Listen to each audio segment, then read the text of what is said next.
Hi everyone, it's me Ina again. So today, I'm gonna teach you how to make papaitan without using any apdo. So ang gagamitin natin ay ampalaya juice. So pwede naman gamitin ng ampalaya juice kung wala kayong makitang apdo o ayaw nyong gumamit ng apdo. So ito lang ang gagawin natin. Hugasan natin yung ampalaya and then papakuluan natin siya sa tubig. So mga 3 to 5 minutes siguro. Then, after na napakuluan na natin yon, i-strain na natin siya. Tanggalin, pwede namang, ayan, i-strain natin siya. Ako, ginamit ko kasing ampalaya, siguro mga 2 pieces. 2 pieces kasi, kasi Indian water, bitter melon ang ginamit ko. Mapait masyado. So, lagay natin sa bowl, lagyan natin ng 1 cup water. And then, if meron kayong blender, use your blender. Ako, I'm using the hand mixer. Ayan. Anuin lang natin yung juice. No, i-blend lang natin maigi para matanggal yung, makuha natin yung juice, yung pait ng ampalaya.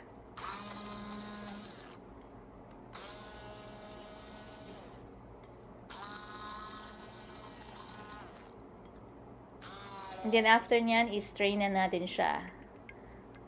Hanggat maaari, kunin natin yung juice niya.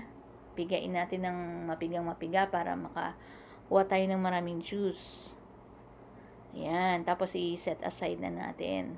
Ayan, no? Green na green. And then, ito pa yung iba nating mga ingredients. Kailangan din natin ng long pepper. It depends sa inyo kung gaano ka ang hangang gusto nyo. So, ako, ang ginamit ko, 3 long peppers. Actually, hindi naman ito maanghang. Lalagyan ko mamaya ng siling labuyo para medyo umanghang-anghang. Yan, ihiwain natin lang natin siya ng slant. Then, kailangan din natin, of course, ng sibuyas. So, I'm using shallot. You can use any kind of onion. Red, yellow, Pero ako, mas gusto ko tong shallot. Kasi parang mas malasa ang shallot. So, kahit isa lang, o kaya kung malaki naman yung onion nyo, kalahati ng So, itong gagawin natin, good for, I think 3 serving lang to. Kasi kami dalawa lang naman kami ang kakain. So, cut into, i-chop nyo lang, like this. Ayan. Isa lang ang ginamit ko na onion. Medyo lang siya, regular size. And then, of course, the ginger. Yan. Siguro mga, ang ginger, 1 tablespoon of ginger.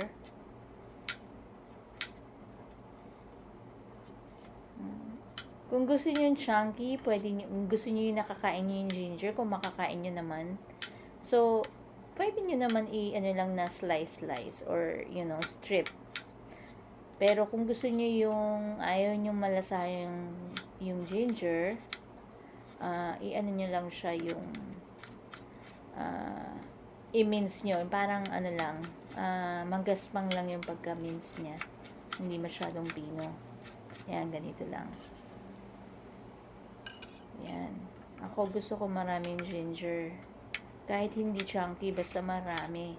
Kasi para nalalasahan ko yung strong flavor ng ginger. Yan, ganyan lang ang gagawin natin. Pwede nyo namang gawing ganyan strip lang if you want to.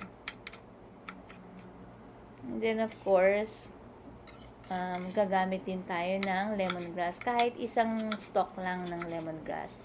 Actually, hindi naman talaga naglalagay ng lemongrass sa original recipe ng papaitan. Pero, gusto ko maglagay ng lemongrass kasi mabango yung lemongrass Tsaka yung may acid din siya.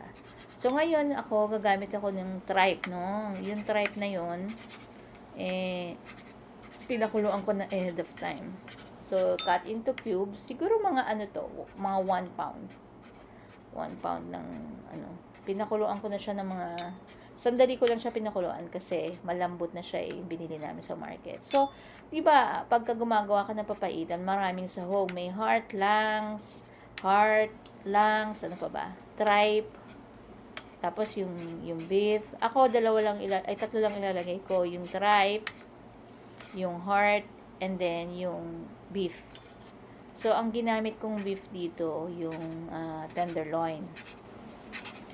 Pwede naman kayong gumamit ng ibang klaseng meat or beef, I guess.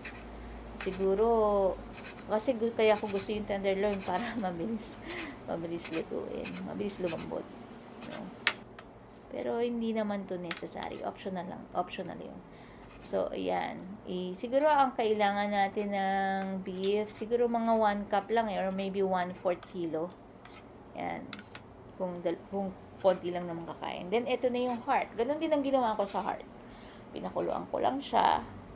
And then, cut into cubes. Kung gusto nyo mas pino dito sa paghiwa ko, pwede nyo gawin yun. Yan. Ako medyo chunky. Yan, iset aside na natin. Then, impusahan na natin siyang igisa. So, igigisa natin siya sa 1 tablespoon of cooking oil. Then, tingnan natin yung mga ginger. And then, the onion. And then, the ginger. Yan, haluan lang natin siya hanggang maamoy natin yung aroma nung ating mga spices.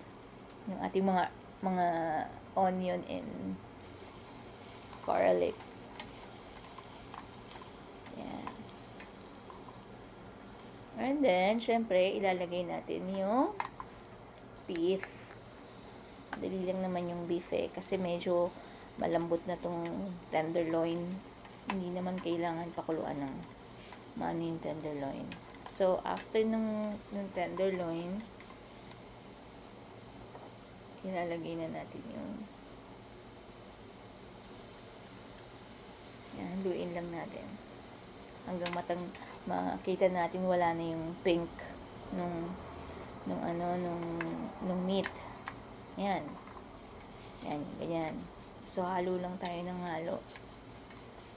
Siguro medium heat lang kasi baka masunog yung ating Then, ilalagay na natin tong lemongrass.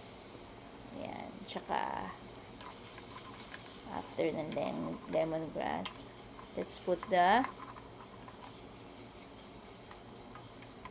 haluin muna natin yung heart.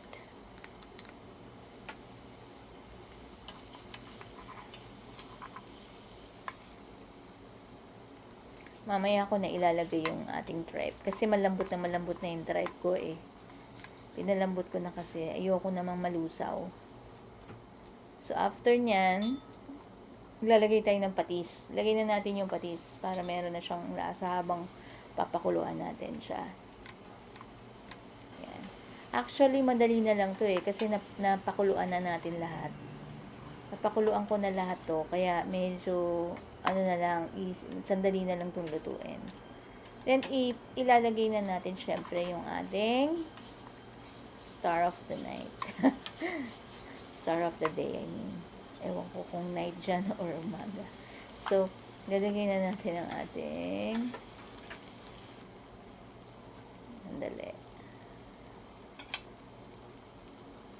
bitter melon juice. Ayan. Tsaka yung lime. Kasi yung lime, pag naglagay ka, yung balat nun, lagay niyo yung balat, nakakapait din. Tapos, of course, maglalagay tayo siya ng mga 3 cups of water. Then, pakuluan. Yan, kumukulo na siya. Tapos, yan, lagay na yung tripe. Pati yung sili. Para lumabas yung flavor ng sili. Nilagay na natin siya. Yan, haluin lang natin siya. Sandali lang to actually. Kasi napakuluan na natin lahat.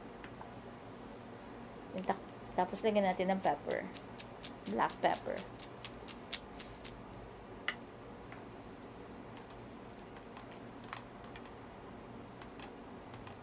Kung gusto nyo ng medyo maalat. Ayan, lagyan natin ng beef cubes. Kasi we're using beef, di ba? So, beef cubes ang nilagay ko para medyo lumasa pa ng konti. Then, itanggalin na natin yung lime. Tanggalin na natin dyan yung lime. O kaya naman pwede kayong lagyan nyo ulit ng lime juice pero para maasim-asim. Masarap din yung maasim. Then tikman natin kung medyo mapait na. Ayan, sarap. So kung kailangan nyo pa ng salt, pwede nyo lagyan ng salt. More salt. Ayan, luto na to eh. Pa natin. Lagay na natin yung siling labuyo. Kasi yung siling niligay ko, hindi maanghang. And then yung spring onion nga pala.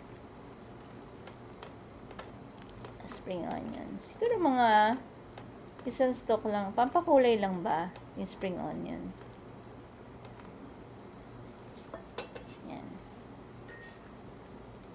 Ayan. Ang sarap.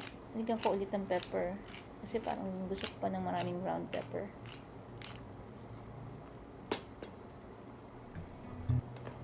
Ayan. I think ready na to. Isang kulo na lang. Ready na. Pwede na nating tikman yan. Alam nyo talaga yung lasa niya, papaitan. Hindi kayo magsisisi na gamitin yung ampalaya juice. Ayan. Tikman natin ulit. Tamang-tama lang yung pait niya. Pero kung gusto niyo yung mapait na mapait sa papaitan, no? Pwede kayong maglagay ng marami pang juice if you want. O kaya lemon, yung balat. Lemon ako ng lemon. Yung balat ng lime. Yan, pwede na nating ihain. Lagay na natin sa bowl. Then kakain na tayo. Diba? Ang ganda ng kulay. Green. Talagang papaitan. Hindi, promise. Mas mapait siya. Parang hindi rin papaitan din. Ayan. Okay, let's eat.